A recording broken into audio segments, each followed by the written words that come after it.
कल ग्राफिकल विधि हो गई थी आपकी, है ना? लिखेंगे भाई द्विभाजन विधि।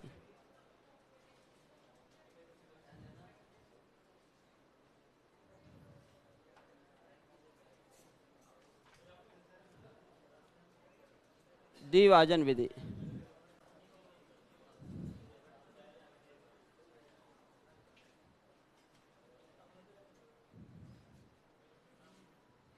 द्विभाजन विधि बाइसेक्शन मेथड।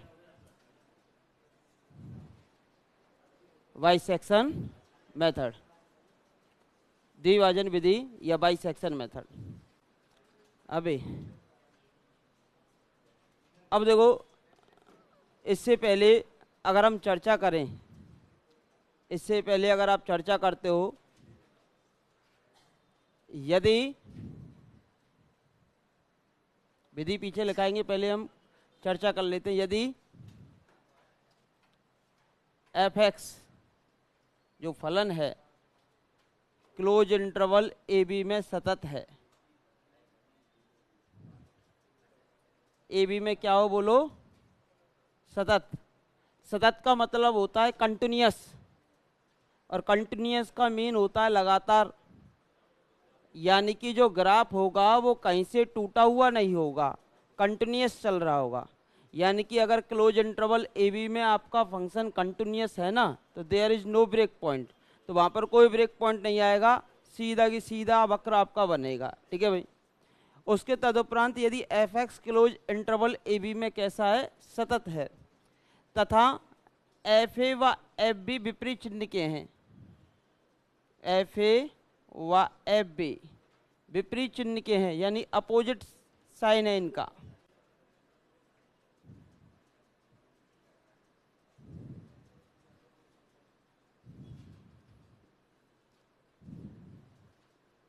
तब क्लोज इंटरवल ए बी में f(x) बराबर 0 का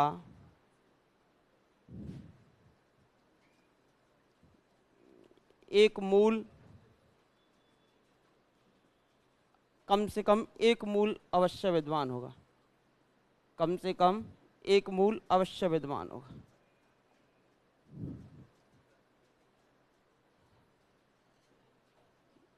ये तो सिद्धांत हो गया, इसका प्रिंसिपल।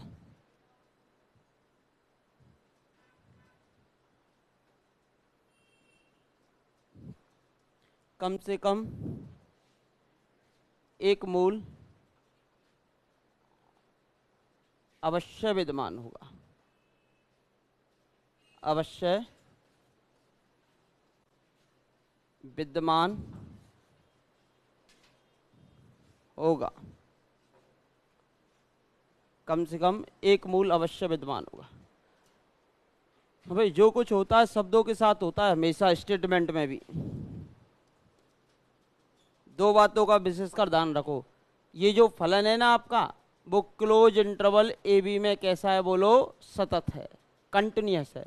और कंटिन्यूअस का मतलब ये हुआ कि ये जो वक्र बनेगा वो क्लोज इंटरवल ए बी में कहीं भी नहीं टूटेगा, लगातार बनेगा। अब कैसा भी वक्र आप बना सकते हो। और एफ ए व एफ बी विपरीत चिन्ह के हैं, यानी इनका जो साइन है वो अपोजिट है। इनका जो साइन है वो कैसा है बोलो? अपोजिट। यानी एक का पॉजिटिव है तो दूसरे का नेगेटिव है। अब पॉजिटिव और नेगेटिव है तो दोनों को मिलाना तो पड़ेगा, क्योंकि वक्र कैसा है? सतत है। अब एक का नेगेटिव है दूसरे का पॉजिटिव है, तो दोनों पॉइंटों को अगर आप मिलाओगे ना, क्योंकि सतत है कैसे भी मिला लो, तो डेफिनेटली एक्स अक्ष को एक जगह जरूर काटेगा।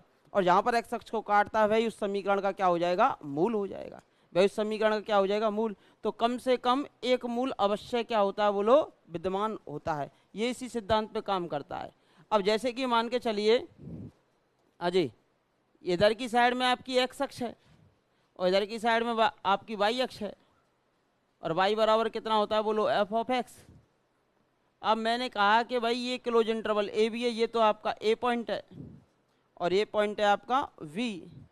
अब इसमें जो है सपोज कीजिए एफ ए की वैल्यू आती है नेगेटिव। एफ ए की वैल्यू कैसी है बोलो? नेगेटिव। और एफ बी की वैल्यू आती है पॉजिटिव। अब चूंकि इस पर नेगेटिव और इस पर पॉजिटिव और क्लोज इंटरवल ए बी में फलन सतत है, तो मैंने आपसे अभी जस्ट कहा था जब सतत है तो वक्र कहीं भी टूटेगा नहीं इस पूरे क्लोज इंटरवल में, और कहीं भी टूटेगा नहीं तो एफ बी एफ ए किससे मिलेगा, एफ बी से मिलेगा। अब वक्र की आकृति कैसी है, कैसी भी हो सकते हैं, हम कैसे भी मिला सकते हैं। तो देखो एक तो वक्र को हम कैसे भी मिला सकते हैं, तो सपोज कीजिए वक्र ऐसे मिला, तो देखो यहाँ पर काट गया और यहाँ पर एक काट जाएगा x, यही समीकरण का क्या हो जाएगा, मूल। सपोज दैट x नॉट है तो x नॉट इस समीकरण का क्या हो जाएगा, मूल हो जाता है। यह इसी सिद्धांत पे काम करता है। अब देखो x नॉट इस समीकरण का मूल हो जाता है, ये उधर उधर कहीं भी हो सकता है। हो सकता था कि सीधी रेखा निकल जाए, जरूरी थोड़ी ना कि ऐसे ही जाए, सीधी रेखा भी तो जा सकती थी। ये आपका a था और ये आपका क्या था बोलो, v था। इस पे सपोज कीजिए वैल्यू आती है नेगेटिव और दूसरे पर जो वैल्यू आती है वो कैसी आती है बोलो, पॉजिटिव। क्योंकि अब जो क्वेश्चंस पूछे जाते हैं ना इन विधियों पर, वो अंदर से पूछे जाते हैं, विधियों में से पूछ लिए जाते हैं। अब क्या करते हैं कि जब इसको इससे मिलाएंगे, सपोज दैट सीधी रेखा से भी मिला सकते हो, अब ये आएगा मूल। तो मूल डिपेंड करता है वक्र की पोजीशन पर कि वक्र कैसा जा रहा है। हो सकता है घुमावदार गया हो सकता है ऐसे गया हो सकता है ऐसे गया हो सकता है सीधा गया हो, कैसे भी जा सकता है। तो मूल उसी के अनुसार निकल के आता है। तो ये तो सिद्धांत यही कहता है कि भाई द्विभाजन विधि इसी सिद्धांत पे काम करेगी, यदि f x close interval a b में पहले तो क्या हो, कंटिन्यूअस हो, यानी कि there is no break point, कहीं भी ब्रेक पॉइंट ना हो क्लोज इंटरवल ए बी में। फिर दोनों के जो चिन्ह है वो विपरीत होने चाहिए, यानी एक का पॉजिटिव है तो दूसरे का कैसा होना चाहिए, नेगेटिव होना चाहिए। दोनों के चिन्ह विपरीत होने चाहिए तो ही एफ एक्स बराबर 0 समीकरण का कम से कम एक मूल क्लोज इंटरवल ए बी में विद्यमान एक होगा। ज़्यादा भी हो सकते हैं, वक्र ऐसे कट जाए तो ऐसे गया फिर ये हो गया फिर ये हो गया, 2-3 जगह भी तो काट सकता है, वो वक्र की पोजीशन पर डिपेंड कर। कम से कम एक तो होगा ही होगा, ज़्यादा भी हो सकते हैं। देखो ज़्यादा कैसे हो सकते हैं, ज़्यादा वाला केस ऐसे बन सकता था, कम से कम एक तो होगा ही होगा। ये x है और इधर की साइड में ये y है, ये क्लोज इंटरवल ए बी है, ये a है ये b है। इस पे नेगेटिव आ रहा है एफ ए का मान, ये एफ ए आ रहा है और यहाँ पर पॉजिटिव आ रहा है एफ बी। अब एफ बी तक पहुँचने के लिए सपोज ज़रूरी थोड़ी ना वक्र ऐसे ही चलता रहे, एफ बी तक पहुँचने के लिए वक्र ऐसे घूम गया ऐसे घूम गया, आप पहुँच गया। अब बताओ कितने पॉइंट पे कट हो गया, 3 पॉइंट पे कट हो गया। एक तो ये था एक्स नॉट, एक ये था एक्स वन, ये कितना था एक्स टू। कितने मूल हो जाएंगे अब आपके, 3 हो जाएंगे। अब चूंकि वक्र सतत है तो ब्रेक तो होगी नहीं कहीं भी, तो सीधा चलेगा, अब कैसे भी चल सकता है, उतार चढ़ाव भी आ सकते हैं, मैक्सिमम मिनिमम वाला केस भी बन सकता है बीच में। ये तो मैंने सीधे बनाया था, यानी कम से कम एक मूल तो होगा, ज़्यादा भी हो सकते हैं, कम से कम एटलीस्ट 1 रूट तो एग्जिट करेगा ही करेगा, ज़्यादा भी आपके हो सकते हैं। तो लिख लिया ये सिद्धांत आपने, लिखो। फिर इसके बाद लिखाता हूँ मैं अब इसकी विधि, द्विभाजन विधि की मेथड। ये बाइसेक्शन मेथड है, अभी तो विधि लिखाएंगे आपको।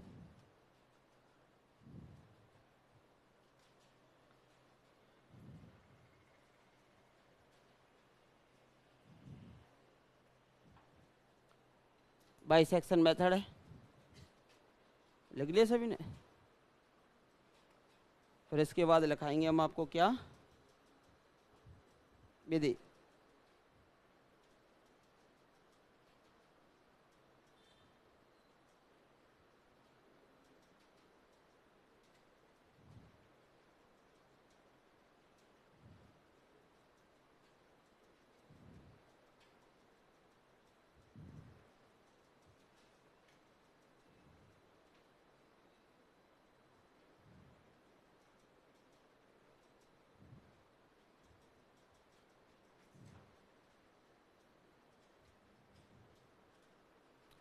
ध्यान रखो सिद्धांत, क्लोज इंटरवल ए बी में कंटिन्यूस हो, एफ ए व एफ ई विपरीत चिन्ह के हो, तो डेफिनेटली उस क्लोज इंटरवल ए बी में एक मूल अवश्य विद्यमान होगा, कम से कम एक, ज़्यादा भी हो सकते हैं, कम से कम एक मूल अवश्य विद्यमान होगा। ठीक है भाई,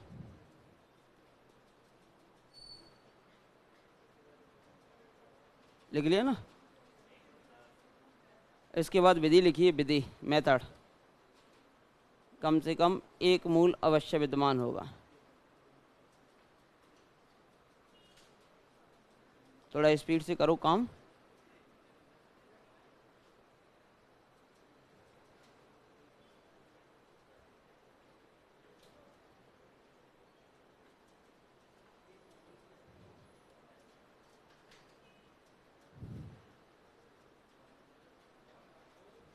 ठीक है भाई।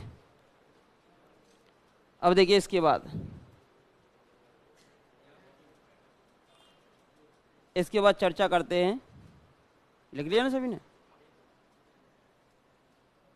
इसके बाद लिखिए मेथड यानी कि विधि, द्विभाजन विधि यानी मेथड। कैसे हम मूल निकालते हैं इस विधि के अंदर, मूल जो है वो कैसे निकाला जाएगा इस विधि के अंदर, मूल जो है वो कैसे निकाला जाएगा इस विधि के अंदर। ठीक है भाई। अब लिखेंगे विधि।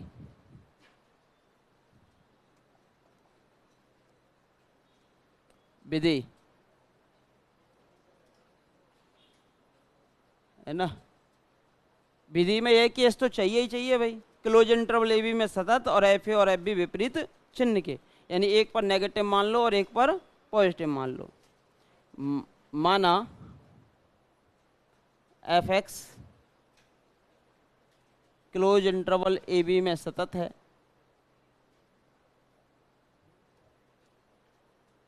क्या मान लिया? सतत है। तथा आपने मान लिया, हाँ भाई, ए पर तो आ रहा है नेगेटिव,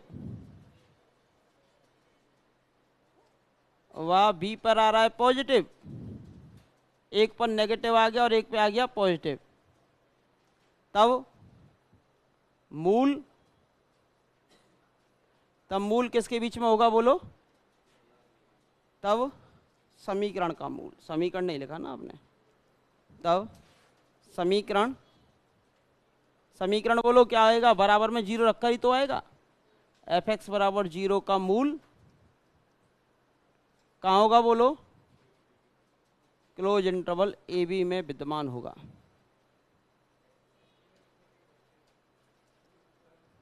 विद्यमान होगा। मैंने तो एक ही केस लिया है ना, जरूर ना है कि ए पे पॉजिटिव भी आ सकता था, बी पे नेगेटिव भी आ सकता था, तो मैंने एक केस ले लिया। हाँ भाई, अब एक केस लेने के बाद अब इसमें भी सब केस लगा देंगे आप, यानी कि इसमें केस नंबर फर्स्ट।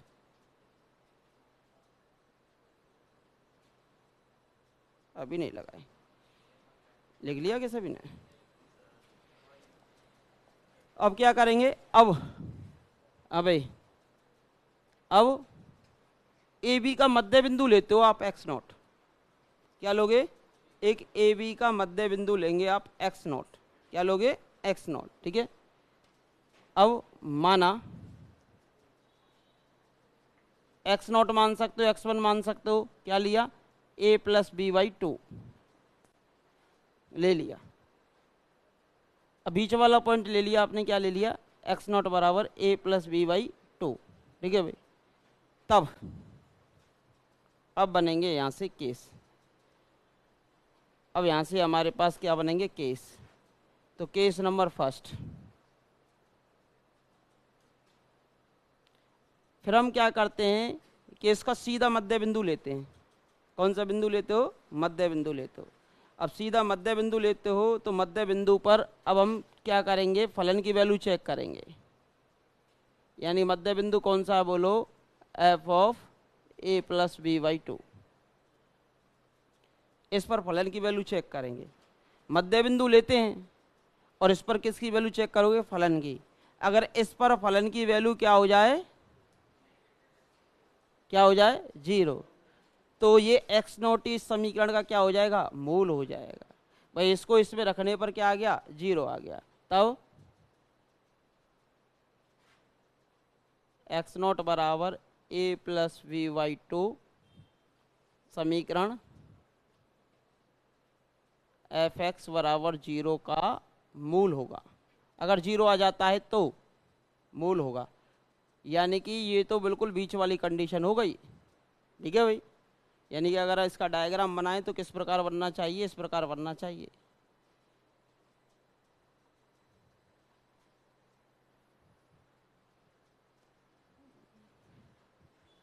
ये आ गया आपका ए और ये आ गया आपका क्या बोलो v। यहाँ पर नेगेटिव था और ये आपका बीच वाला पॉइंट आ गया बोलो x नॉट। ये बीच में लेना है ना x नॉट बराबर क्या है a plus b by two. तो वक्र डेफिनेटली यहाँ से गुजरेगा ही गुजरेगा, है ना। यहाँ पर एफ ए आ रहा है नेगेटिव और यहाँ पर एफ बी आ रहा है कैसा बोलो पॉजिटिव।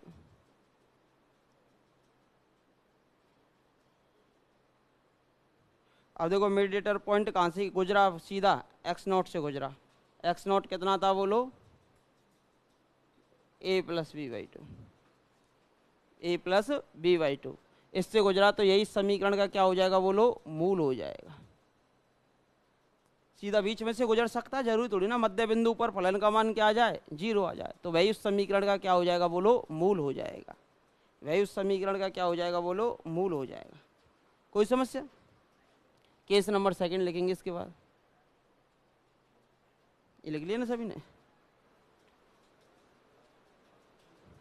भाई कुछ नहीं है, इनके मध्य बिंदु लेते जाओ और मध्य बिंदु पर वैल्यू रखकर देखो पॉजिटिव के नेगेटिव।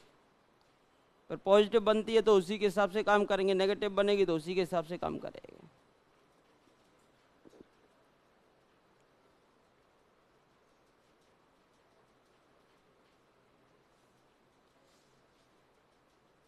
ये लिख लिया ना सभी ने?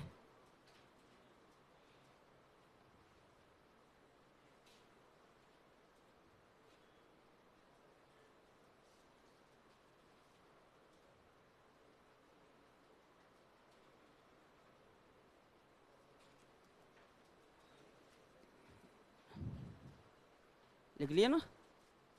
अब देखो केस नंबर सेकंड लगाओ, ये लिख लिया हो तो एक्स नॉट बराबर a plus b by two इस समीकरण का मूल हो जाएगा यदि इस पर वैल्यू रखने पर क्या हो जाए फलन की समीकरण की वैल्यू 0 हो जाए। ठीक है भाई, बिल्कुल बीच में आ जाएगा।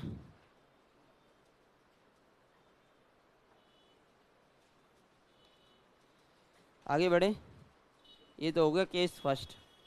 अब देखो case number second. Case second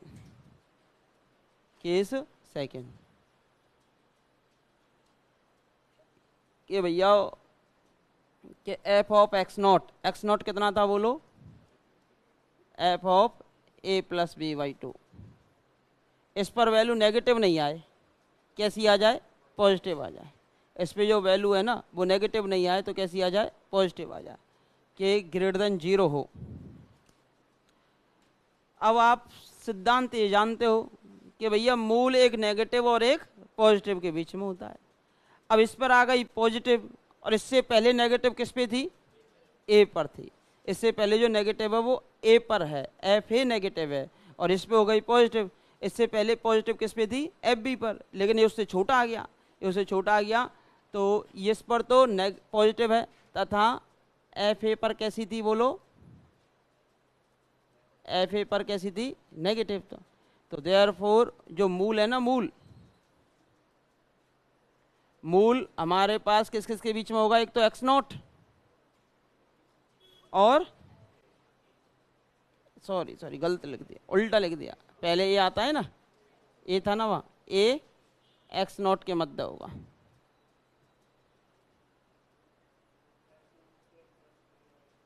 है ना। और ये जो मैंने इंटरवल था इसकी लेंथ कितनी हो गई, आधा कर दिया ना मैंने।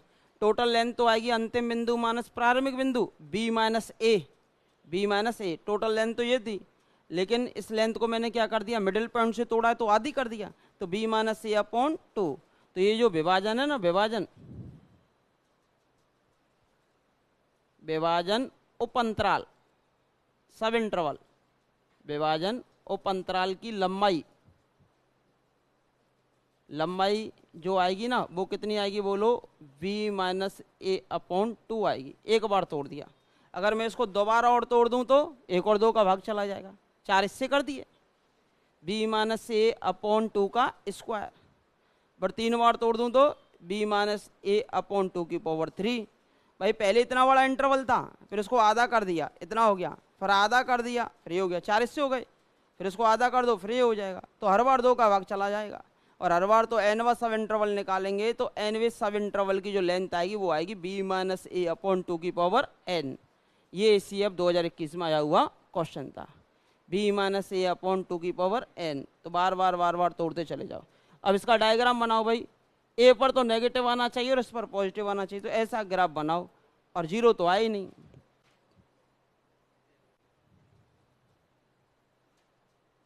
ये ए है, यहां पर सपोज कीजिए एफ ए है, और यहां पर एफ बी है।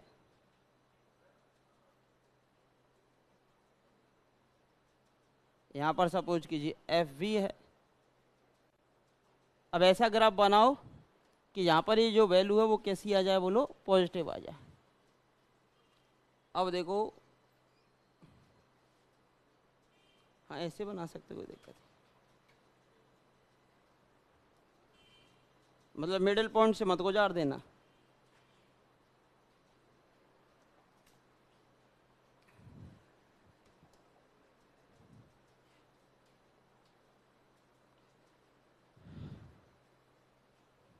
इसके नज़दीक से गुजार दिया, ए के नज़दीक से, ए के नज़दीक से गुजार दिया, ठीक है भाई। अब ए के नज़दीक से आपने गुजार दिया। अब इनका मिडिल पॉइंट आया, देखो बीच में यहाँ मिलेगा आपको, सीधी बात है, x नॉट। कहाँ मिलेगा बोलो, a प्लस v/2। इस पे वैल्यू चेक करो कैसी आ रही है, बोलो फलन की। ऊपर की साइड वक्र जा रहा है तो पॉजिटिव है, कैसी है, पॉजिटिव। ये एफ ऑफ एक्स नॉट आ रहा है। अब ये पॉजिटिव है और ये नेगेटिव है, तो मूल इन दोनों के बीच में ये रहा है या नहीं है, तो मूल अब इन दोनों के बीच में आ जाएगा। अगर एक पर नेगेटिव हो दूसरे पर पॉजिटिव आ जाए तो मूल का हमेशा रूल या नियम याद रखना, एक नेगेटिव होना चाहिए दूसरा पॉजिटिव, तो मूल इनके बीच में आ जाएगा। और केस नंबर थर्ड, अब लेंथ तो मैं उसमें नहीं लिखाऊंगा, लेंथ तो वो सेम ही आएगी। केस नंबर थर्ड, अब भाई केस थर्ड में अगर इस पर नेगेटिव हो जाता तो F of x not a plus v/2 less than 0। Positive, फिर पॉजिटिव ढूंढते, पॉजिटिव किस पे था बोलो, एफ बी पर पॉजिटिव है। तब मूल किन किन के बीच में होगा, तब मूल अब हमारे पास एक पहले तो एक्स नॉट आएगा, पीछे कौन आएगा, v के मध्य होगा।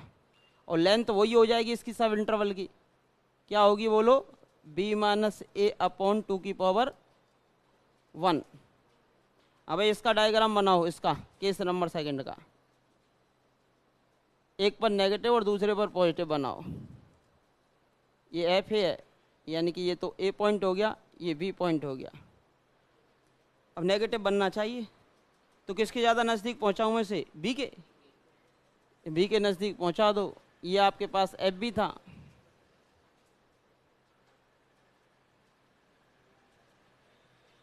ये एफ ए हो गया। मिडिल पॉइंट कहाँ आएगा, यहाँ आएगा, मिडिल पॉइंट यहाँ आएगा। बोलो ये वैल्यू कितनी आएगी, ये वैल्यू आएगी आपके पास एक्स नॉट या x1 जो भी है आप मान रहे हो, x naught equal to a plus v/2। Ajay इस पे देखो फलन की वैल्यू कितनी आ रही है, बोलो फलन की वैल्यू कितनी है, नेगेटिव, यहाँ नेगेटिव और यहाँ पर पॉजिटिव। तो मूल देखो इन दोनों के बीच में है या नहीं है, यही तो काट रहा है एक्स एक्स को। तो मूल अब आपका एक्स नॉट और बी के मध्य होगा, एक्स नॉट और किसके मध्य होगा बोलो, वी के मध्य होगा। तब आपका जो मूल है ना वो एक्स नॉट और वी के मध्य होगा। ये केस नंबर थर्ड हो जाता है। अब ये जो विभाजन की प्रक्रिया हम बार बार दोहराते हैं, ये विभाजन की जो प्रक्रिया है ना वो हम बार बार दोहराते हैं, और अंत में जो हमारे पास सब इंटरवल मिलेगा या एनवा जो सब इंटरवल मिलेगा उसकी जो लेंथ आएगी वो आएगी b माइनस ए अपॉन 2 की पावर n। हर बार आधा कर देते हैं, हर बार आधा, तो हर बार 2 का भाग दे देंगे। हर बार किसका भाग दे देंगे आप, 2 का भाग दे देंगे। तो हर बार 2 का भाग देते चले जाइए और आंसर आ जाएगा। तो उपरोक्त प्रक्रिया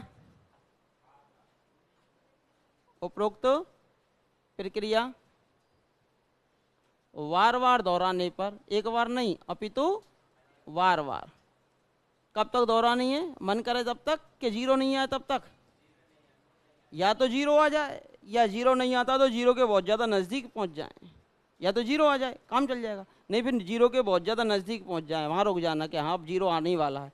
एफ की वैल्यू आ जाए, जैसे कि एफ एक्स की वैल्यू आ जाए 0.00005, तो लगभग जीरो ही हो गया। या एफ की वैल्यू आ जाए 0.002, लगभग जीरो के पास पहुंच गए आप। लेकिन एफ की वैल्यू आ रही है 0.52, तो ये 0.5 है, जीरो कहाँ रहा, बहुत दूर है अभी आप जीरो से। तो उपरोक्त प्रक्रिया बार बार दोहराने पर एनवे उप अंतराल की लेंथ, हाँ जी, एनवे उप अंतराल की लंबाई या लेंथ वो कितनी हो जाएगी, बोलो। अंतिम बिंदु माइनस प्रारंभिक बिंदु बटे 2 की पावर n। ये एसीएफ में आया हुआ क्वेश्चन है 2021 में, और एक एमएससी इंट्रेंस में भी, आरयू एमएससी इंट्रेंस में भी आया हुआ क्वेश्चन है। ACF 2021 RU entrance.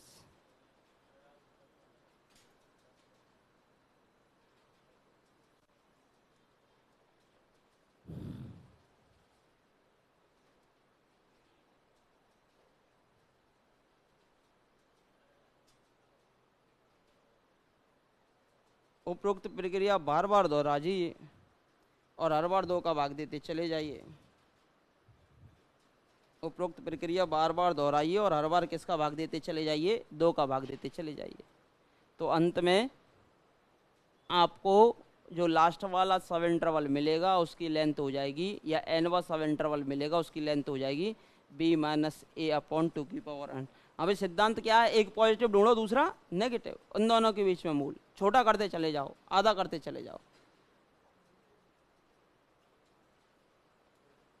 इसे छोटा करते चले जाओ या आधा करते चले जाओ, आंसर आपका आ जाता है।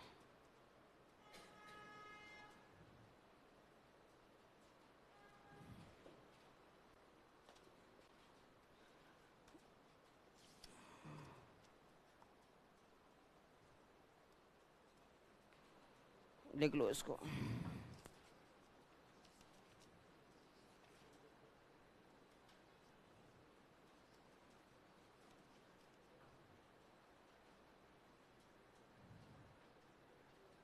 वैसे एक एग्जाम्पल दे रखा है और थोड़ा बड़ा भी है, तो क्वेश्चन आने के तो कम चांसेज हैं, फिर भी मैं पढ़ा देता हूँ, इसको करा देता हूँ, है ना। एग्जाम्पल फर्स्ट है आपकी बुक का।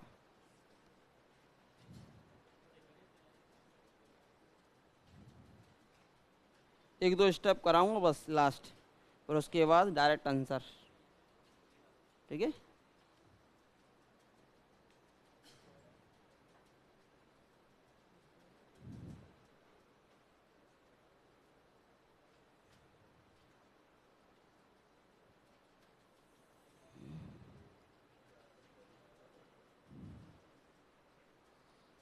कभी कभार पूछ लेता है इसका प्रथम सन्निकटन क्या है। जरूरी नहीं मैं x0 ही मानूं, x1 भी मान सकता हूँ, x2 भी मान सकता हूँ, वो आप पे डिपेंड करता है क्या मानते हो। जो भी पॉइंट ले रहे हो उनके बीच में मूल स्थित करते चले जाओ, ठीक है भाई। लिख लिया ना सभी ने, लिख लिया, और छोटा कर दें।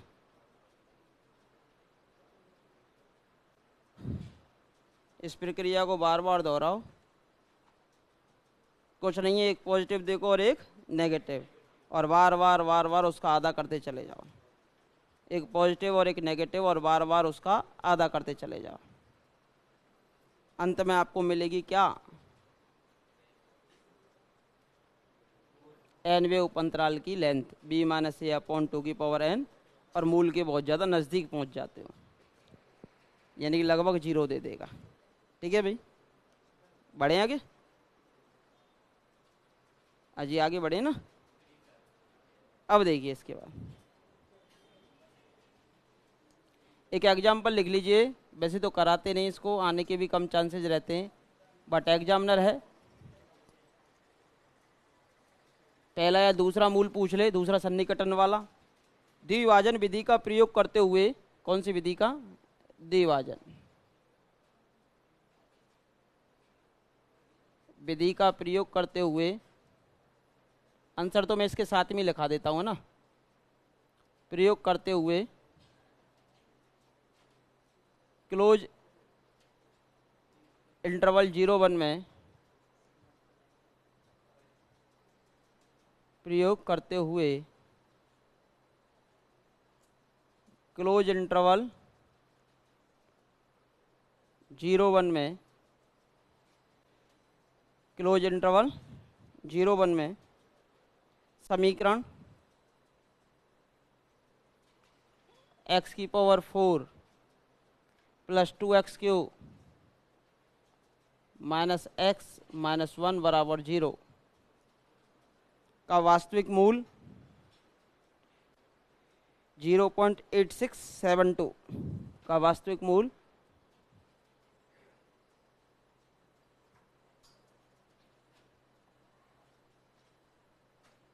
0.8672 है।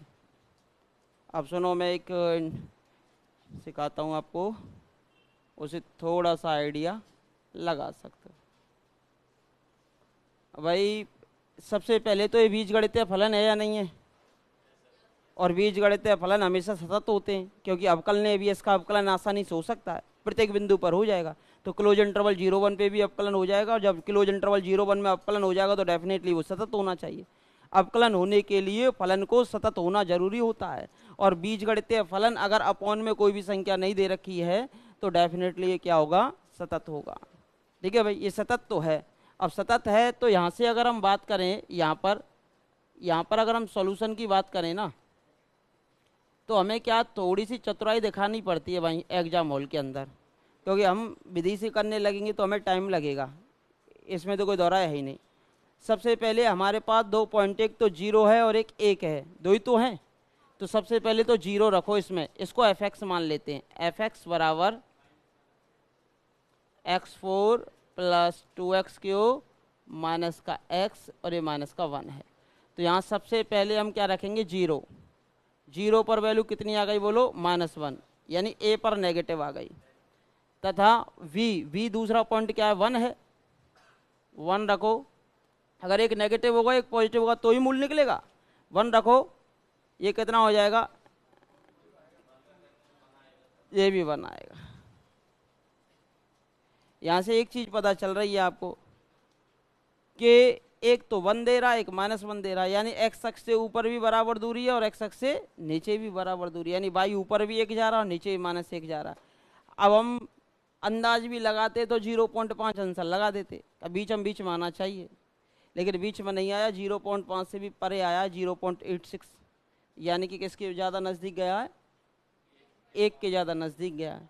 ये हमें क्या होता है कि भाई एक नॉर्मल कॉमन सेंस तो आप लगा सकते हो कि अगर हमारे पास जैसे इसका तो हमें पता है, जैसे नॉर्मल कॉमन सेंस लगा सकते हो कि इनकी दूरियां देख लिया करो कि कौन सी दूरी ज़्यादा जाएगी, किस पे दूरी जो है वो ज़्यादा जाएगी। अब जैसे कि आप 2 रखते, अब 2 रखते तो जैसे ही 2 रखते तो ये आपका होता 8,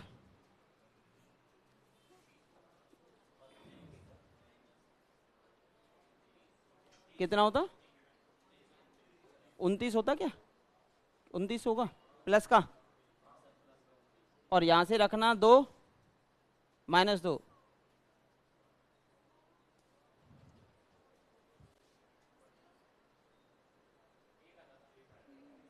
एक आ रहा है, -2 रखने पर एक आ रहा है क्या?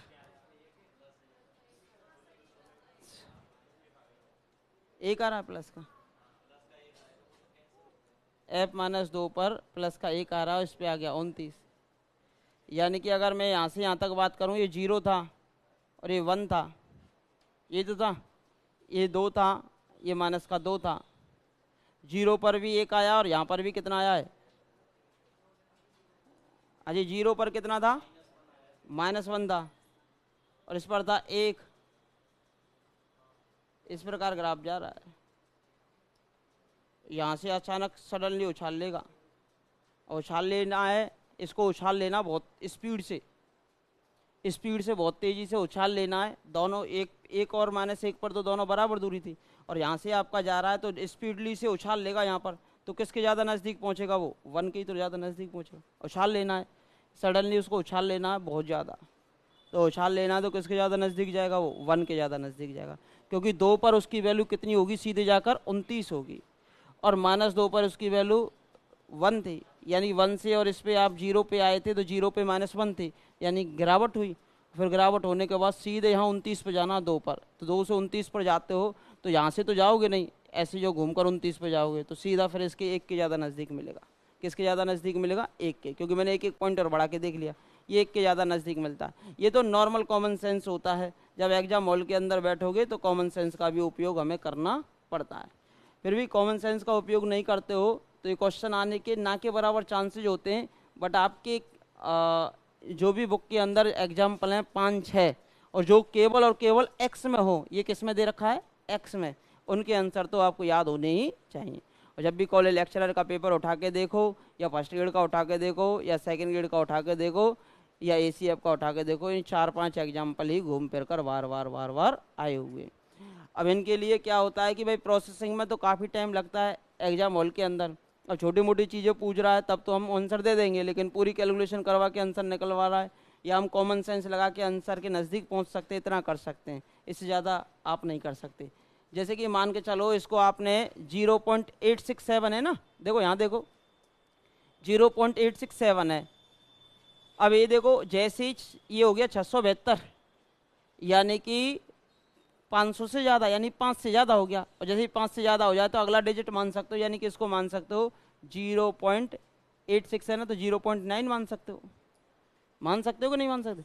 अब 0.9 मान सकते हो तो 0.9 इसमें रख के देखो लगभग में, या 0.8 रख के देखो लगभग में, 0.9 रख के देखो। अब 0.9 रख के देखोगे तो 0 के नज़दीक पहुंच जाना चाहिए। और फिर आपने देखा था कि अगर मैं कॉमन सेंस लगाता तो इस पे -1 आया था, इस पे 1 आया था, तो बीच की वैल्यू आनी चाहिए थी 0.5। फिर 0.5 रख के भी देख लो, जैसे 0.5 रखते हो तो बहुत लंबा हो जाएगा।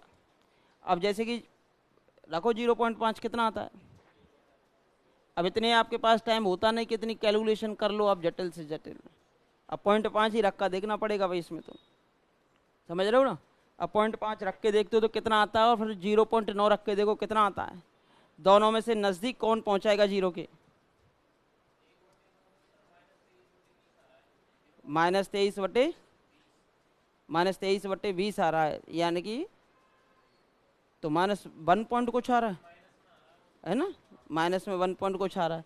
अब इस पे रख के देखो 0.9, ये नज़दीक पहुंचा देगा 0 के बहुत ज़्यादा,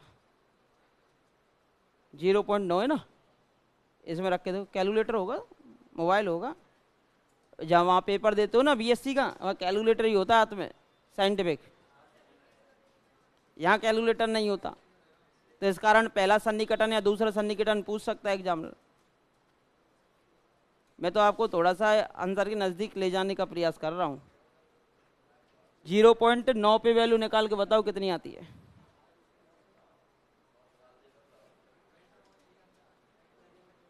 जीरो 0.9 पर कितना आया है, देख रहे हो, नहीं देख रहे,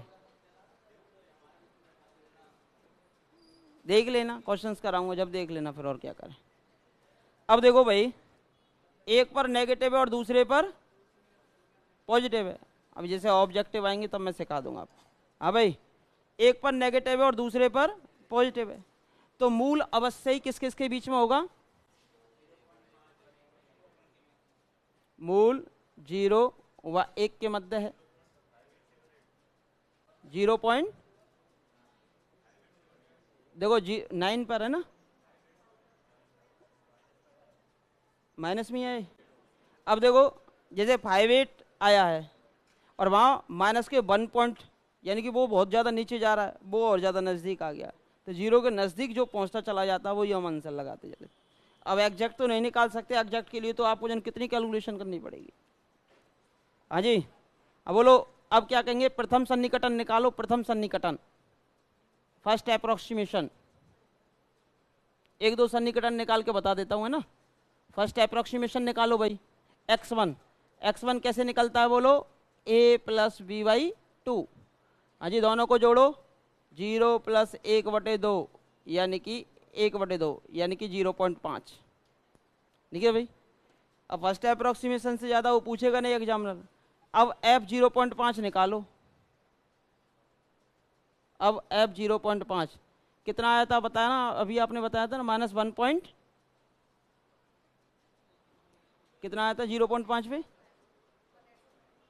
1875 1.1875। कैसा आया है बोलो? नेगेटिव। अब नेगेटिव आया तो इससे पहले पॉजिटिव किस पे था? इससे पहले पॉजिटिव किस पे था? 1 पे था। और 0.5 पे कैसा आ गया? नेगेटिव। तो एक से ही अंदाज लगा लेना आप कि भाई इस पे नेगेटिव आ रहा है और उस पर पॉजिटिव आ रहा है, तो मूल 100% 0.5 और 1 के मध्य है। किसके बीच में है? 0.1 अप्रोक्सीमेशन तो कर सकते हो। तो तथा F1 पे वैल्यू कितनी थी? F1 पर वैल्यू 1 थी और वो कैसी थी? पॉजिटिव। तो देयरफॉर मूल किस किस के बीच में है? 0.5 व 1 के मध्य है। अब जैसे ही द्वितीय अप्रोक्सीमेशन निकालेंगे, द्वितीय सेकंड, वहीं से आप आंसर के बहुत ज़्यादा नज़दीक पहुंच जाओगे। द्वितीय सन्निकटन। हाँ भाई, अब इसका मध्य बिंदु निकालना कितना आता है? हाँ जी, द्वितीय सन्निकटन x2, इन दोनों को जोड़ दो और 1 का भाग दे दो, सॉरी 2 का, यानी कि कितना हो गया बोलो? ये कितना हुआ? 0. यानी कि ये आपको पता चल गया कि भाई हम 1 के बहुत ज़्यादा नज़दीक पहुंचने लग गए। तो जो 0.75 के नज़दीक हो वो आप आंसर लगा देना। ठीक है, बढ़ता जा रहा है। ठीक है भाई, फिर इस पे वैल्यू चेक कर लेंगे। उपरोक्त प्रक्रिया हम बार बार दोहराएंगे और हमारे पास क्या आंसर मिल जाएगा? 0.8672। उपरोक्त प्रक्रिया बार बार दोहराने पर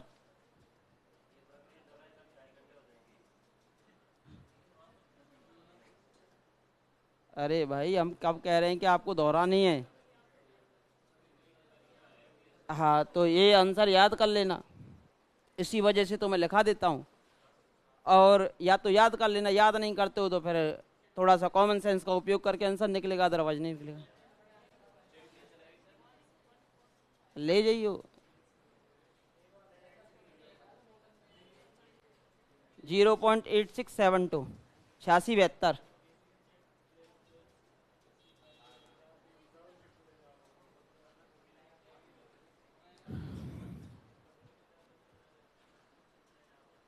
छियासी 72। 0.8672, 0.8672।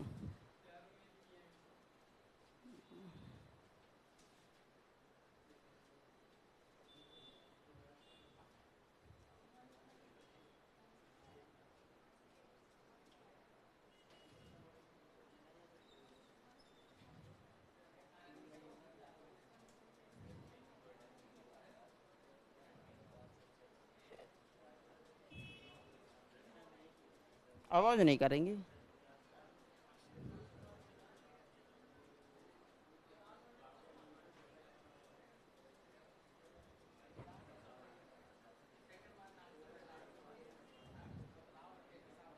बस वहां से अंदाज लगाया जाता है भाई, ऐसे थोड़ी ना होगा, पूरी कैलकुलेशन कहाँ से कर लोगे आप?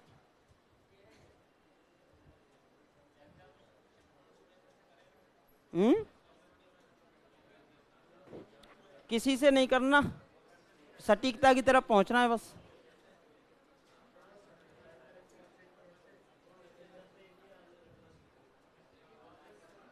आवाज नहीं, बिल्कुल आवाज नहीं भाई।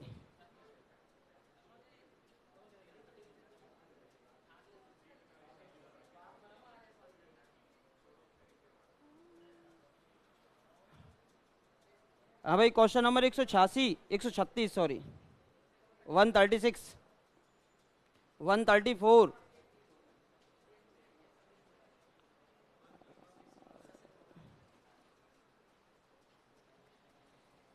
134, 136,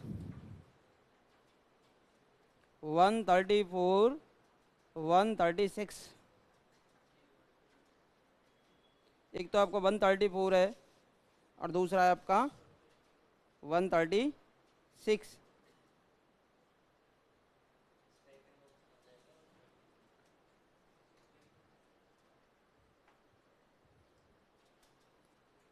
जैसे कि एक 115 को देखना हल्के से हाथ से, है ना, वैसे मिथ्या स्थिति विधि का है।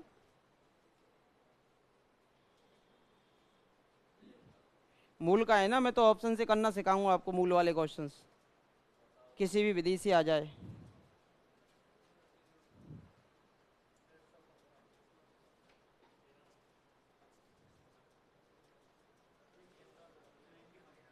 कौन सा है 91? एक द्विभाजन विधि से मूल की लंबाई, ये अभी देखो फिर आ गया ना, एसी अब 2021 का रिपीट हो गया, संस्कृत डिपार्टमेंट 2023 में, ये जो अभी जनवरी में पेपर हुआ था रिपीट हो गया 91 द्विभाजन विधि का। देखो संस्कृत वाले में द्विभाजन विधि, इससे पहले में द्विभाजन विधि, और ये दोनों जो बीच के पेपर गए फर्स्ट ग्रेड और सेकंड ग्रेड के, इनमें पुनरावृत्ति विधि का क्वेश्चन था, इनमें पुनरावृत्ति विधि का क्वेश्चन था।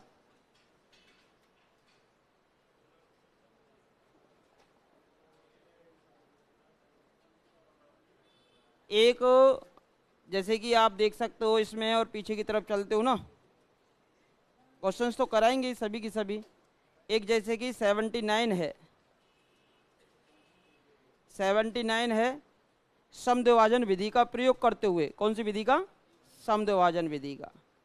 आ गया ना, यही है ना, बाइसेक्शन मेथड। 79 है और बाइसेक्शन मेथड का उपयोग करते हुए आपको इस क्वेश्चन को सॉल्व करना, 2019 में आया हुआ क्वेश्चन है संस्कृत डिपार्टमेंट में।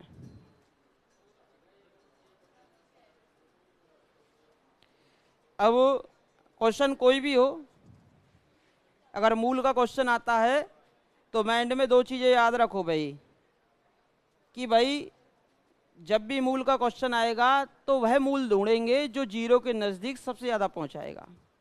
भले जीरो ना दे, लेकिन जीरो के नज़दीक सबसे ज़्यादा पहुंचा दे, वही आपका आंसर हो जाएगा। जो जीरो के नज़दीक सबसे ज़्यादा पहुंचा देगा वही आपका क्या हो जाएगा, बोलो, आंसर हो जाता है। हमेशा ध्यान रखना, जो जीरो के ज़्यादा नज़दीक पहुंचाएगा वही आपके पास क्या हो जाएगा, आंसर हो जाएगा। अब देखो क्वेश्चन नंबर है आपका 136 और 134। पहले तो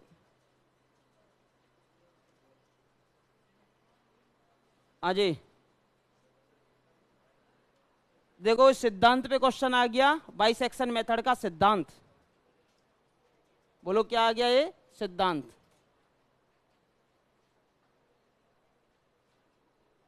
सिद्धांत पे था बाइसेक्शन का।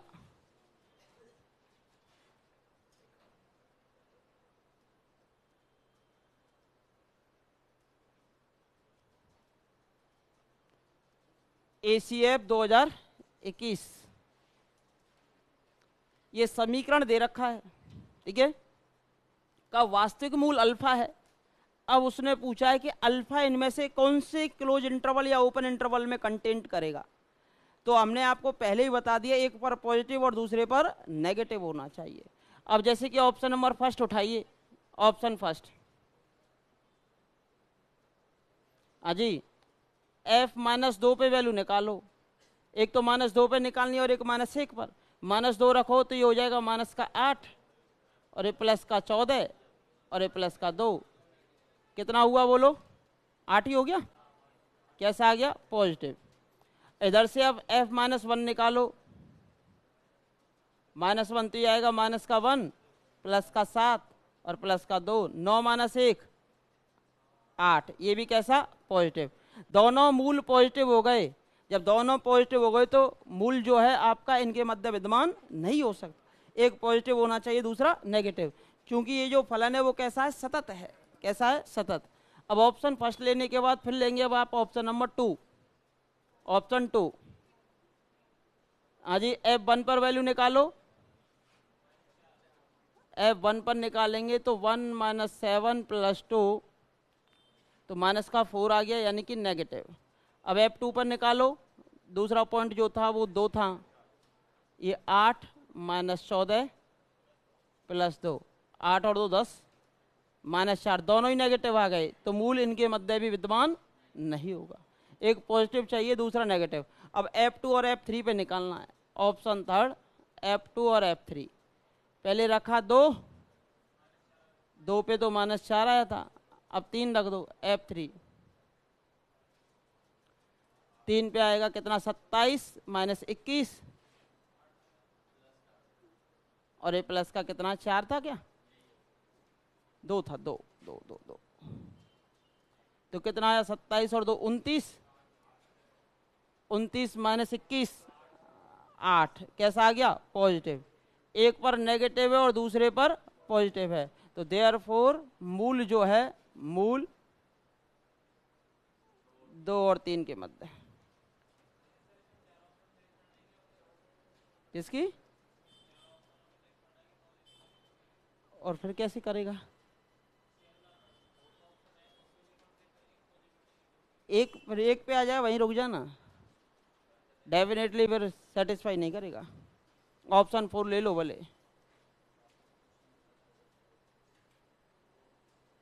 ऑप्शन 4, हाँ f-5 नेगेटिव आ गया और f-4 भी 100% आएगा। अगर तीनों पे मैच नहीं होता ना तो बस सीधा चौथे को चेक नहीं करते, सीधा आंसर लगा देते 4th।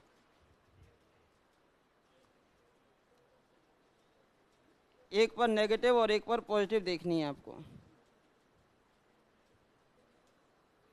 एक पर नेगेटिव और दूसरे पर क्या देखनी है, पॉजिटिव देखनी है। एक पर नेगेटिव देखते चलो, दूसरे पर पॉजिटिव देखते चलो, आंसर पता चल जाता है।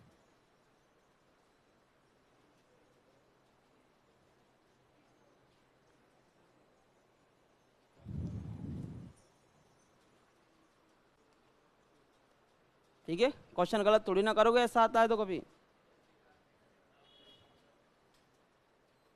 पर सेकंड ग्रेड वालों के लिए तो कभी ऐसा आता ही नहीं, ठीक ठाक आता है, वही आएगा बुक से आएगा आने को। तो कुछ किताबें तो फिक्स है, जैसे कि डिफरेंशियल कैलकुलस, इंटीग्रल कैलकुलस, इधर से न्यूमेरिकल एनालिसिस, इनके तो फिक्स हैं, किताबों से ही आ जाएंगे आपके।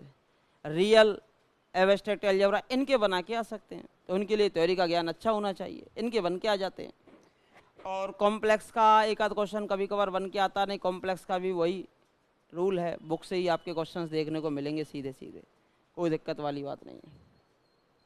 हाँ जी, 134 कीजिए, हो गया।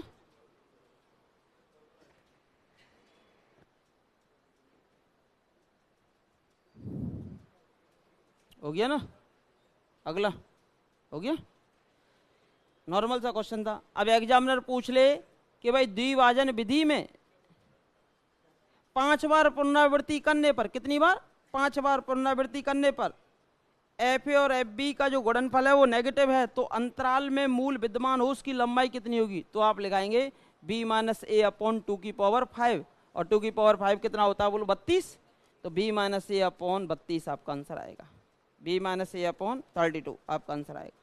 ठीक है भाई, एन भी पुनरावृत्ति पर नीचे 2 की पावर n आ जाता है। अब इंटरवल दे देता तो जैसे 2 से 3, क्या क्या दे रखे,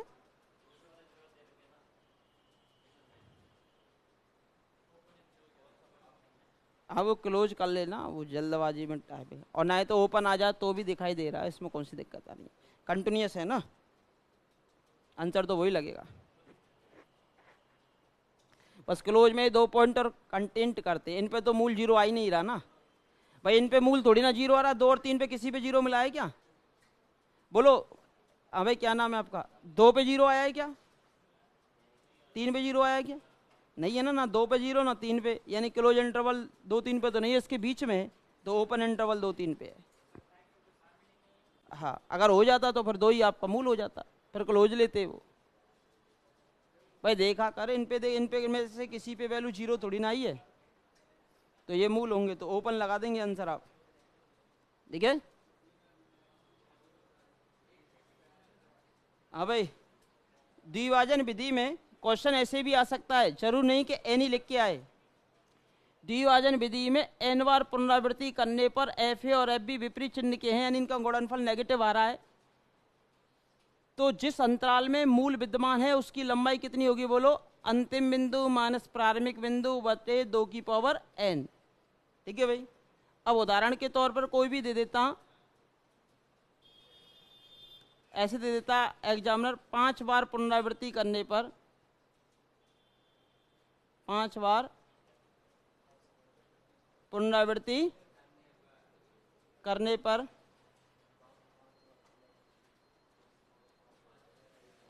अंतराल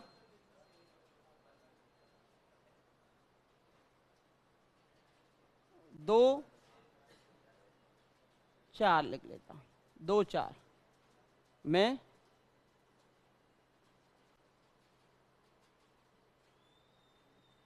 अंतराल 2 4 के उप अंतराल में, 2 4 के जिस उप अंतराल में मूल विद्यमान है, जिस उप अंतराल में मूल विद्यमान है,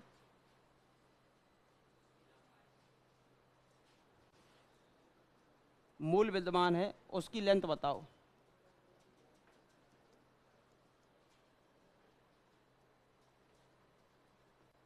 उसकी लंबाई बोलो कितनी आएगी।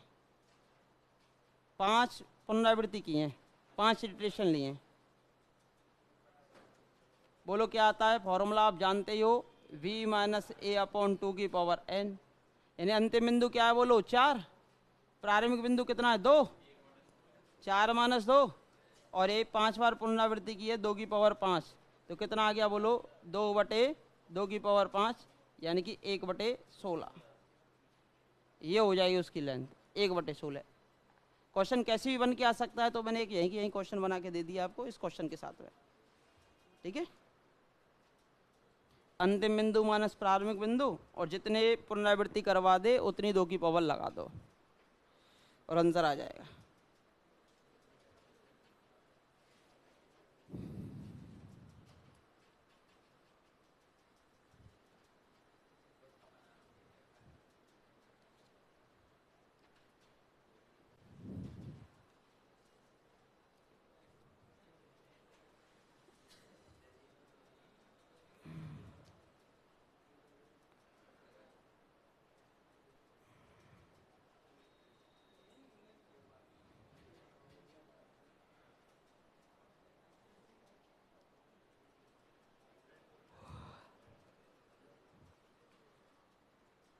वैसे मिथ्या स्थिति पढ़ाऊंगा मैं अभी, फिर मैं जैसे कि एक क्वेश्चन देखना सिखा देता हूं आपको।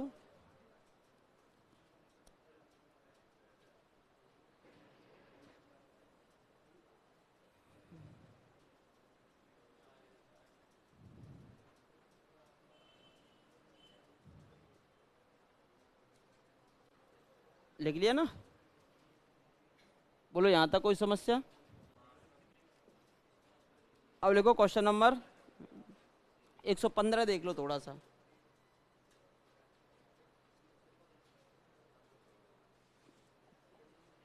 आवाज नहीं करेंगे बिल्कुल भी।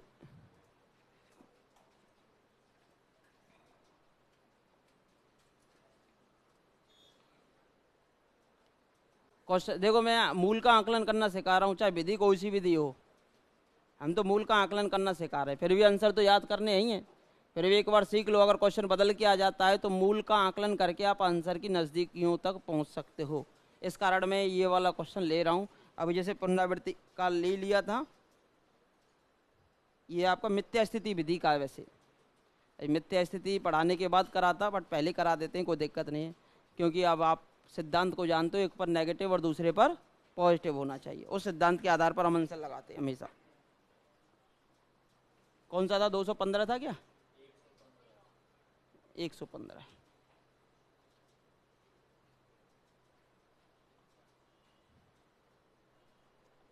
जैसे कि ये क्वेश्चन था, विधि का नाम कुछ भी दिया, जैसे रेगुलर फाल्सी मेथड है, मिथ्या स्थिति विधि। अब वास्तविक मूल 3 दशमलव स्थानों तक है आपकी बुक का ही क्वेश्चन, ठीक है भाई। अब ये समीकरण दे रखा है, तो इसको तो सबसे पहले आप fx मान लो, ठीक है भाई। ये क्या हुआ, x³ माइनस 2x माइनस का 5। अब देखो यहां से, देखो यहां से, ये 2 से बड़ी संख्या है, यानी कि 2 से बड़ा मूल, ये भी 2 से बड़ा मूल, यानी कि मूल या तो 2 और 3 के मध्य, 2 और 3 के मध्य। ये 2 से बड़ा मान, ये 2 से बड़ा मान 2 और 3 के मध्य आ सकता है। ये किससे छोटा? 2 से छोटा। 1 से बड़ा तो 1 और 2, और ये किससे बड़ा? 0 से बड़ा। तो 0 पर, 1 पर, 2 पर और 3 पर, इन 4 पे वैल्यू चेक करके देखते हैं। एक पर नेगेटिव आनी चाहिए तो दूसरे पर पॉजिटिव आनी चाहिए। तो यहाँ सबसे पहले F0 रखो। F0 पे -5 यानी नेगेटिव है, ठीक है। F1 रखो, 1 - 2 - 5 माइनस का 6, ये भी कैसी है? नेगेटिव। तो मूल 0 और 1 के बीच तो होगा ही नहीं, 0 और 1 के बीच होगा नहीं, ऑप्शन फोर्थ खत्म, 0 और 1 के बीच में होगा नहीं। अब देखो F2 रख लेते हैं, 2 रखेंगे तो ये हो जाएगा 8 -4 माइनस का 5, ये हो गया -9 प्लस का 8 माइनस का 1, और माइनस का 1 यानी कि नेगेटिव, यानी कि दोनों नेगेटिव 1 और 2 के बीच में नहीं होगा, मूल 1 और 2 के बीच में नहीं होगा। अब ये 1 और 2 के बीच में आ रहा तो 2 ऑप्शन वैसे ही खत्म हो गए। अब यानी कि डेफिनेटली 2 और 3 के बीच में होगा। अब F3 रख लो। अब F3 पे वैल्यू कितनी आती है बोलो? 27। अब जब 2 ऑप्शन भी नेगलेक्ट हो जाते हैं तो हमें पढ़ा हुआ अगर हम आंसर एक बार भी पढ़ के जाते हैं तो याद आ जाता है हम कौन से आंसर के नज़दीक है, ठीक है। अब जैसे ही 27 हो गया, ये हो गया आपका 6 और ये माइनस का 5, 27 - 11 16 आ गया। कैसा आ गया? पॉजिटिव, पॉजिटिव आ गया। ये कैसा आ गया बोलो? पॉजिटिव आ गया। अब यहाँ से कॉमन सेंस सबके पास है, बताओ 0 के पास सबसे ज्यादा कौन पहुंचा रहा है, 2 के 3? ये बाई अक्ष से 1 दूरी पर है और ये कितनी दूरी पर है? 16 दूरी पर, यानी कि मूल 2 के ही बहुत ज्यादा नजदीक है। किसके ज्यादा नजदीक है? 2 के ही नजदीक है, क्योंकि -1 और 16 में काफी डिफरेंस हो गया। वो 16 पर पहुंचा रहा, वो -1, यानी कि मूल जो है वो 2 के ज्यादा नजदीक है। जैसे कि यहाँ से अगर मैं चर्चा करता ना इसकी, ये हमारे पास x का मान कितना था? 2 था, 2 था, और 2 पे वैल्यू आई थी -1। कितनी थी बोलो? -1। ये 2 पर वैल्यू थी, यानी कि F2 पर वैल्यू थी -1, और यहाँ 3 था, और ये 3 पर जो वैल्यू थी ना, ये 3 था, और 3 पर वैल्यू थी, यहाँ पहुँच गई थी 16। F3 = 16, यानी कि अब कैसे भी मिला लो इसको, ऐसे जाएगा, यानी 2 के बहुत ज़्यादा नज़दीक होगा। अब 2 के बहुत ज़्यादा नज़दीक कौन सा है बोलो? 2.089, 2.089, यानी कि 2.09 कह सको, और ये 2.100 है। अगर 2 को हटाते हो तो 2.100 यानी कि 2.1, और 2.0 ये 9 हो जाता है। ये दोनों नज़दीक है, लेकिन ये ज़्यादा नज़दीक है, ठीक है। और सीधा आंसर भी अब आपको इसका पता भी चल गया होगा, 2.089, याद भी कराऊंगा मैं इसको बाद में भी, 2.089 याद भी कराऊंगा। पर फिर भी 2 ऑप्शन नेगलेक्ट हो जाते हैं तो आप काफ़ी नज़दीकियों तक पहुंच जाते हो। फिर प्रोबेबिलिटी 50-50% की रह जाती है। 50% में भाग्य साथ हो तो 100% आंसर सही जाएगा, और भाग्य साथ ना हो तो गलत जाएगा। भाग्य कब साथ होता है? अगर आप एक बार भी क्वेश्चन को पढ़ के गए और एक बार भी उस आपकी नज़रों के सामने से वो आंसर गुजर के एक बार भी गया है तो वो आंसर आपको याद आ जाता है। फिर आपकी प्रोबेबिलिटी 100% सटीक जाती है 2 नेगलेक्ट होने के बाद। 2 बचते हैं तो, और गुजर के ही नहीं गया, फिर 2 बचते हैं तो हमेशा गलत ही जाएगा।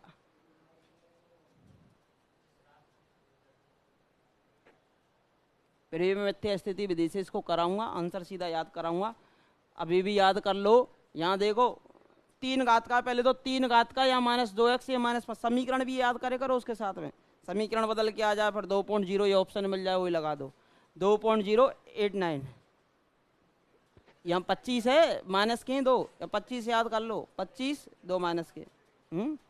भैया लाला लगाइए ऐसो, जब हमारी सारी बातें याद आएंगी वहाँ पेपर बैठेगा कि हाँ सर ने ये कहा था, वो एक डिजिट आए हैं, अब मैं कैसे करूँगा पेपर में। अब और कोई चीज़ है नहीं क्या? फिर ऑप्शन में रख ले, 2.089 है, रख सके कुछ नहीं, वो सब सिमिलरिटी से आती है, धीरे धीरे करो, वो सब कुछ लिखाएंगे। जब 8 सवाल की बात रही ना, 8 की या 6 की, और हमें लगे कि ये क्वेश्चन आनो है, 2 नंबर की बात रहे, जब आप राजस्थान जीके का कोई भी टॉपिक पढ़ते हो, है ना, अब कोई भी राजस्थान जीके का कोई टॉपिक आपने पढ़ा, अब पढ़ने के बाद भी जरूरी ना है कि 2 नंबर तुम्हारे सही आ जाए, जो पढ़ के गए हो उसमें से नहीं आए, जो ना पढ़ के गए वहाँ से आ जाए। बट यहाँ तो ये फिक्स चीज़ें हैं, क्वेश्चन भी मैं फिक्स ही लिखाता हूँ, आंसर भी मैं फिक्स होकर याद कराता हूँ, सभी के आंसर याद नहीं कराता। मुझे पता होता है जो एग्जाम की पॉइंट ऑफ व्यू से इम्पोर्टेंट है, छोटा समीकरण है, किताब का एग्जाम्पल है और एक्स में समीकरण है, तो वही क्वेश्चन आने के चांसेस रहते हैं।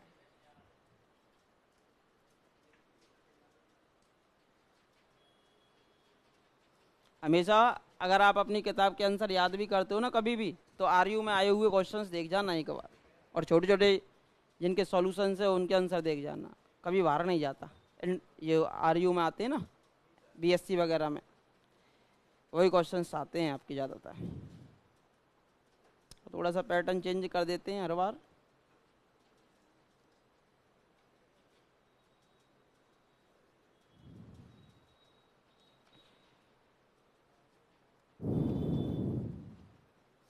देखो, संस्कृत डिपार्टमेंट 2019 और 2023 दोनों के अंदर एक ही विधि दी है, समद्विभाजन विधि। ठीक है, इसमें नॉर्मल रिपीट कर दिया है क्वेश्चन, और उसके अंदर आपसे पूछा गया है मूल, उन्नत मूल। तो यहाँ से अब हम पढ़ेंगे 91, तो सीधा सीधा हो गया, रिपीटेड क्वेश्चन है एसीएफ 2021 का, क्वेश्चन नंबर 91।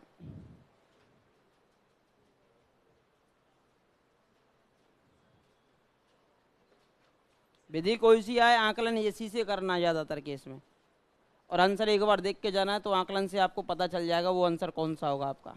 ठीक है, 2.089, 2.089, 2.089। ठीक है,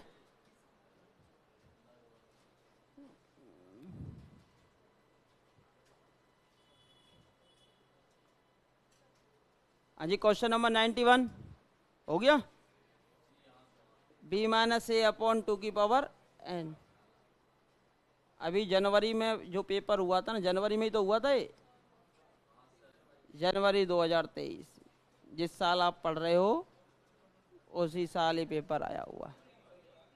हाँ, जनवरी फरवरी जब भी हुआ है। एसीएफ 2021 का रिपीटेड है,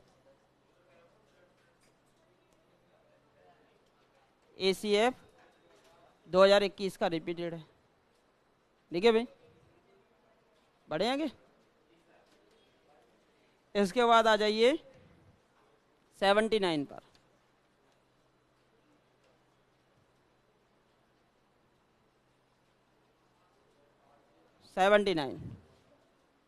हाँ जी, 79, क्वेश्चन नंबर 79। समीकरण का एक मूल 2 और 4 के मध्य है। ठीक है भैया, कोई दिक्कत नहीं। 2 और 4 के मध्य है तो समद्विभाजन विधि का प्रयोग करते हुए एक उन्नत अनुमान मूल ज्ञात कीजिए। अब 2 और 4 के मध्य है तो इसको सबसे पहले तो आप एफ मानो, है ना। अब इतना तो पता है कि 2 और 4 के मध्य है। अब 2 और 4 के बीच में कौन कौन सी संख्याएं आती है उनको देख लो। सबसे पहले तो F2 ही रख लो। F2 पे आएगा 8 माइनस 18 प्लस का 1, तो कितना बचा, माइनस का 9, नेगेटिव आ रहा है। फिर F3 देख लो। हाँ जी, 3 पे देखो, ये 27 माइनस, ये भी कितना आएगा 27 और प्लस का 1, कैसा आ गया बोलो। क्या मैं कम माना कर रहा हूँ, 4 नहीं है, पर इसके बीच में जितने भी आ रहे हैं हमें तो छोटे से छोटा करना है ना। अब 1 तो 3 तो रख के देख सकते हो, पॉइंटों में तो नहीं है संख्या, तो 3 तो रखा जा सकता है ना। अब यही काम खत्म हो गया आपका, एक पे नेगेटिव और दूसरे पर पॉजिटिव, तो मूल जो है 2 व 3 के मध्य है। अब 2 व 3 के मध्य है ना, अब 2 व 3 के मध्य है। अब देखो तिहाड़ा ऑप्शन तो वैसे ही खत्म हो गया, 1.9 और 2 के मध्य। फिर ये कह रहा है -2.96 एवं 3 के मध्य, ये क्या रिश्ता नहीं है, वो तो 2.4 के मध्य था ना, ये तो वैसे ही खत्म हो जाएगा, नेगेटिव में पहुंच गया ना। इस इंटरवल में पूछा है 2 से 4 के मध्य, तो ये तो आपका -2.96 और 3 के मध्य कहाँ से हो जाएगा? हम्म, 3 के तो आएगा। बस इस इंटरवल में पूछा ना 2 से 4 में, भाई 2 से बड़ा ही लेना है आपको, ये वाला फर्स्ट पार्ट। ये नेगेटिव में आ गया ना, इसने कहा है 2 एवं 4 के मध्य पूछा है, तो 2 से तो बड़ा ही लेना है। छोटा सब इंटरवल करते जाते हैं आप, तो बड़ा कर रहे हो उसमें, तो लेफ्ट हैंड साइड में आ तो जाएगा, लेकिन हमें इस इंटरवल में लेना है। अब मूल 2 और 3 के मध्य है। अब 2 और 3 के मध्य 2 मूल आ रहे हैं, एक तो ये आ रहा है और एक ये आ रहा है। एक तो 2.75 एवं 3 के मध्य है। अब मुझे बताओ नजदीक कौन पहुंचा रहा है? देखो 0 के नजदीक कौन है? यहाँ 1 आ रहा है या -9 आ रहा है?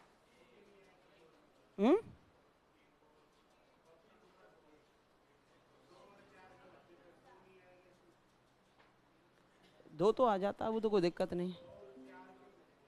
हाँ तो छोड़ सकते हो, वो तो कोई दिक्कत नहीं है। फिर भी हम नजदीक यहाँ देख लेते हैं। क्लोज इंटरवल में आ जाता 2 भी लिखा। देखो भाई नजदीक कौन है? नजदीक 3 पे दे रहा है 1 और 2 पे दे रहा है -9, यानी कि 2 पर बहुत ज्यादा नीचे जा रहा है और 3 पर बहुत ज्यादा। तो किसके ज्यादा नजदीक है बोलो? 3 के ज्यादा नजदीक है। अब 3 के ज्यादा नजदीक है तो यानी कि 2.75 व 3 के मध्य है, तो 2.75 और 3 के मध्य आ जाएगा। 2.75 और 3 के मध्य आ जाता है, 2.75 और 3 के मध्य आ जाता है। ठीक है भाई, तो मूल 2 व 3 के मध्य था। अब प्रथम सन्निकटन देखो ऐसे आएगा। अब आपके पास ये तो आपका 2 है और ये क्या है बोलो? 3 है। 3 पे तो वैल्यू हुई है 1 और इस पे हो गई बोलो कितनी? -9, यानी कि मूल जो है वो ऐसे जा रहा है भाई, इस पे जाएगा, सीधी बात है। यहाँ बढ़ना ही है उसको, यहाँ तक पहुँचना ही है। अब पहुँचेगा तो इस प्रकार जाएगा, तो किसके ज़्यादा नज़दीक पहुँचेगा? है ना? या फिर मेथड से करते तो प्रथम अप्रोक्सीमेशन निकालना पड़ता, प्रथम सन्निकटन। हाँ जी, प्रथम सन्निकटन निकालो, कितना आता? x1 पहला मूल निकालो, कितना आता बोलो? 2 और 3 के मध्य है ना, 2 + 3/2 यानी कि 5/2। 5/2 आ गया। अब 5/2 आ गया। अब इस पे हम वैल्यू रखेंगे ना, f 5/2 पे वैल्यू निकालो, कितनी आती है? नेगेटिव आ गया। अब ये नेगेटिव आ गया तो मूल जो है वो किस किस के बीच में होगा? पॉजिटिव किस पे था? 3 पे था, तो मूल 2.5 व 3 के मध्य है, 3 के मध्य है। अब अगला अप्रोक्सीमेशन निकालो, द्वितीय। द्वितीय जब निकालते हो ना तो द्वितीय, अब अगला मूल निकालेंगे, इन दोनों का मिडिल पॉइंट निकालो। 2.5 + 3/2 तो कितना आएगा? 2.75, 2.75, 2.75। 81 तो आ ही नहीं रहा कहीं भी, तो f 2.75 पे वैल्यू निकालो। इस पे भी कैसी आ गई बोलो? नेगेटिव। और f3 पर कैसी थी बोलो? पॉजिटिव। तो देयरफॉर मूल 2.75 और 3 के मध्य है। इस पे भी नेगेटिव है। ये विधि से करते हो, विधि से फिर भी टाइम लगेगा। बस एक चीज़ देखो भैया, ये 1 पहुंचा रहा है यानी 0 के बस पहुंचने ही वाला है। ये -9 से 0 तक पहुंचने के लिए बहुत लंबा सफर तय करना है, तो किसके ज़्यादा नज़दीक है? 3 के ज़्यादा नज़दीक है। तो ऐसे करके आप क्वेश्चन का आकलन कर सकते हो।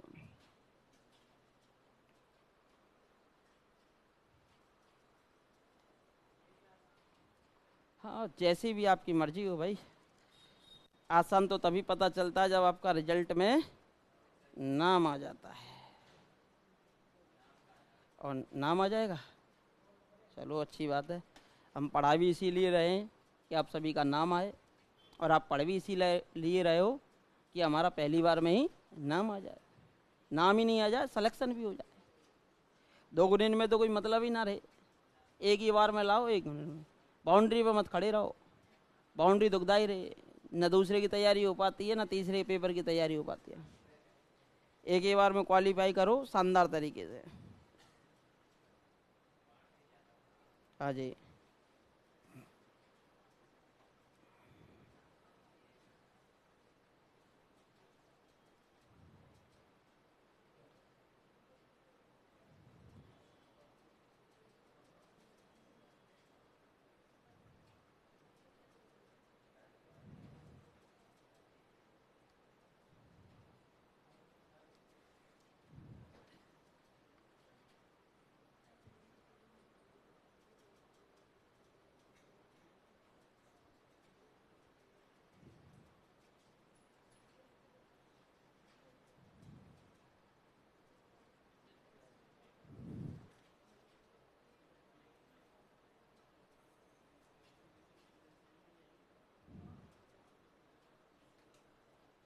एक क्वेश्चन नंबर 8,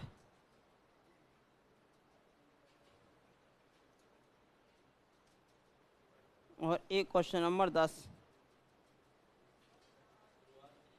हाँ जी।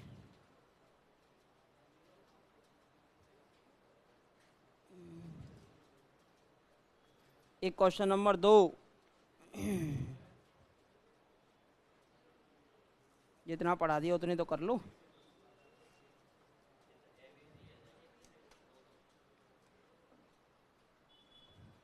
ट्रांसकेंडेंटल हो जाएगा क्वेश्चन नंबर 2। बस सीधा पता है, एक्सपोनेंशियल आ गया, त्रिकोणमिति वाली टर्म आ गई, साइन वाला आ गया और एक्सपोनेंशियल आ गया।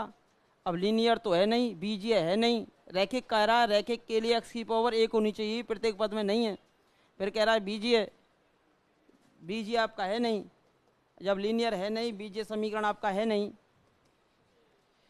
और ये कह रहा है अरैखिक बीजीय। ठीक है, अरैखिक तो है लेकिन बीजीय नहीं है, तो कौन सा बचा ऑप्शन? अबीजीय बचा। ट्रांसकेंडेंटल इक्वेशन हो जाती है, अबीजीय हो जाता है आपका दूसरा। ठीक है, कोई समस्या? दूसरे में क्या, दूसरे नंबर का question, question number 2, page number 15। Question number दूसरा बताया था ना कल, बीजीय और अबीजीय वाला केस। अगर त्रिकोणमिति वाली कोई भी टर्म, एक्सपोनेंशियल वाली, लॉग वाली कोई भी टर्म आ जाती है तो वो हमेशा कैसे समीकरण होते हैं? हाँ जी।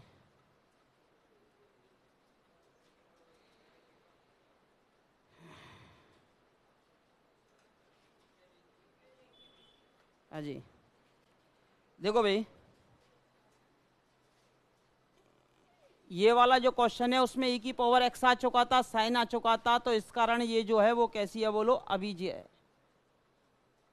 फिर वो कह रहा है कि अरैखिक बीजीय, अरैखिक तो है लेकिन बीजीय नहीं है, ये रैखिक नहीं है, ये बीजीय नहीं है, तो 4th हो जाता है आपका आंसर अबीजीय।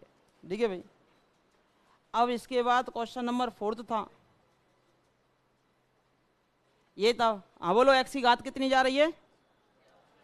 x की घात 4 है, और x की घात 4 है ना, x की घात 4 है, तो ये हो गया अरैखिक, और केवल केवल x में है,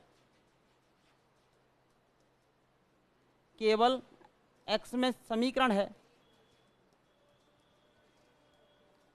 केवल x में समीकरण है, इस कारण ये कैसा हो गया बोलो? बीजीय हो गया, तो अरैखिक बीजीय हो जाता है। तो अरैखिक बीजीय यानी कि ऑप्शन नंबर 2 हो जाता है। रैखिक तो नहीं है अभी, तो कैसा है? अरैखिक है। वो भी कैसा है बोलो? बीजीय है, अरैखिक बीजीय हो जाता है। कोई समस्या? कौन सा? ये समीकरण की बात कर रहे हैं, समीकरण है, बराबर में 0 आ जाता तो समीकरण। पावर से, केवल पावर से रैखिक होता, सिंगल पावर होती तो रैखिक होता। डिफरेंशियल इक्वेशन में भी क्वेश्चन आता है रैखिक अरैखिक का, लीनियर डिफरेंशियल इक्वेशन, वहाँ y की पावर काउंट करते हैं, एक एक आनी चाहिए प्रत्येक पद में, बस।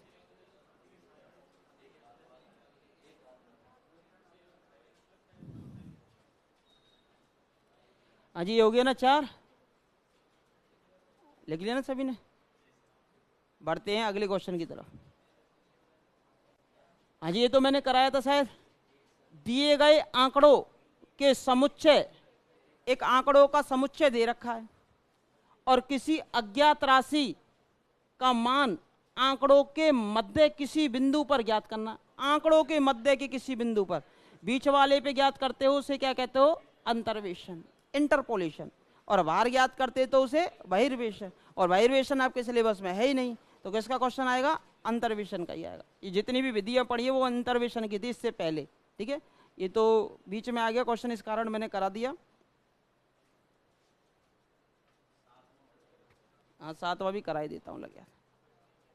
हाँ भाई, न्यूटन अग्र अंतर्वेशन सूत्र उपयोगी है सारणी के प्रारंभिक मानों के नजदीक अंतर्वेशन हेतु। मैंने क्या कहा? सारणी के प्रारंभिक मान के संगत न्यूटन का अग्र, पीछे के मान के संगत न्यूटन का पक्ष, बीच वालों के संगत केंद्रीय अंतर्वेशन सूत्र। गॉस का अग्र, गॉस का पक्ष या फिर बेसल वाला। तो हमने क्या कहा? सारणी के प्रारंभिक मानों के नजदीक अंतर्वेशन हेतु, सही बात है। इसने कहा अंतिम मानों के नजदीक, गलत बात है। अंतिम मानों के संगत कौन सा लगेगा बोलो? न्यूटन का पक्ष, न्यूटन का। प्रश्न ने कहा सारणी के मध्य मानों के नजदीक हेतु, ये जो मध्य मान है, और सारणी के असमान अंतराल के लिए, और असमान अंतराल के लिए तो कौन सा लगता है? एक तो लांगराज और एक लगता है, एक कौन सा लगता है? न्यूटन विभाजित, न्यूटन विभाजित, यानी कि डेल डॉट वाला जो आता है, डेल डॉट वाला। यहां से अगर मैं चर्चा करूं इसमें कौन कौन से लग सकते हैं? गॉस का अग्र पक्ष, बेसल और स्टर्लिंग। गॉस, बेसल और स्टर्लिंग।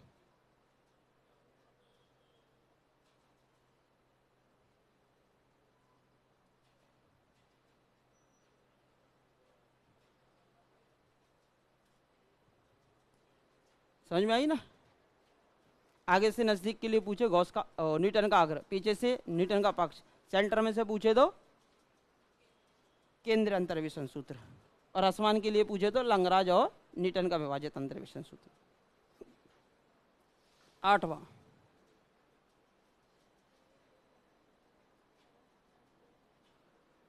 देख लिया ना वो?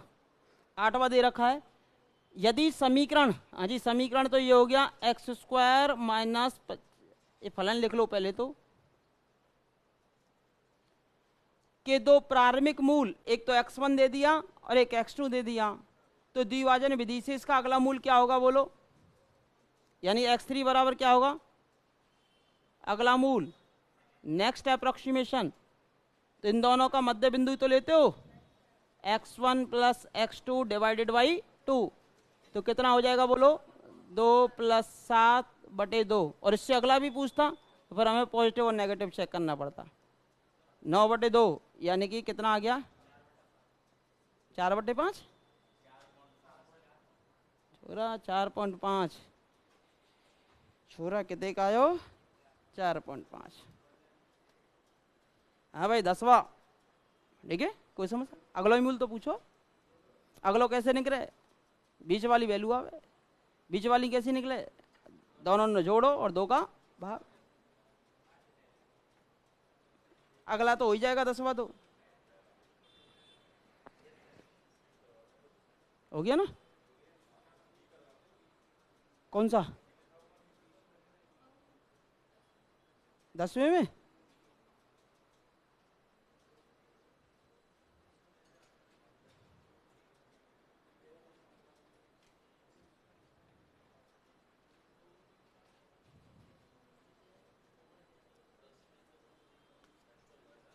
दसवें में? हाँ वो भी लगा लेना।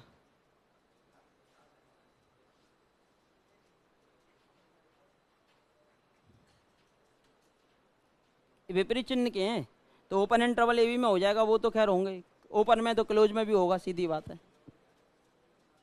क्योंकि उन पे तो जीरो है ही नहीं ना। ए और बी पे जीरो नहीं है तो उन पे तो जीरो मिल ही नहीं रहा, वो तो मूल है ही नहीं, तो बीच में मिलेगा, तो ओपन इंटरवल ए बी में मूल मिल जाएगा।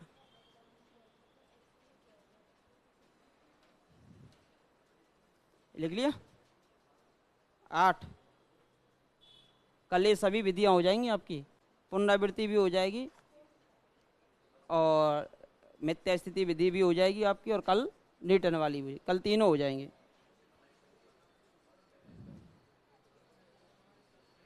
देखो भाई, यदि f x close interval a b में सतत है और ये विपरीत चिन्ह के हैं, तो इनका जो मूल है वो ए से बी में होता है, सही बात है। ए से बी में ये कह रहा है नहीं होता है, गलत बात है। ये कह रहा है का कम से कम एक मूल अंतराल ए से बी के बाईं तरफ, मतलब ए बी से बाईं तरफ, यानी कि क्लोज इंटरवल ए बी से बाहर निकल गया, वो गलत है। और ये कह रहा है कम से कम एक मूल अंतराल ए बी के दाईं तरफ, यानी कि इससे दाईं ओर निकल गया, वो भी गलत, कि इंटरवल से बाहर तो जा ही नहीं सकता, इंटरवल में विद्यमान होगा। तो इसका आंसर हो जाता है आपका कौन सा? फर्स्ट हो जाता है। इसका जो आंसर हो जाता है वो क्या हो जाता है बोलो? फर्स्ट हो जाता है।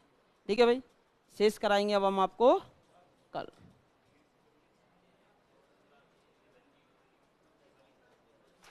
भैया क्लोज इंटरवल से बाहर जाएगा तो मूल थोड़ी ना होगा।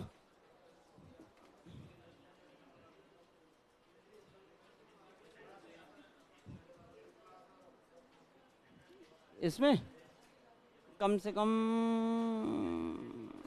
ये तो हो जाएगा, फिर अंतर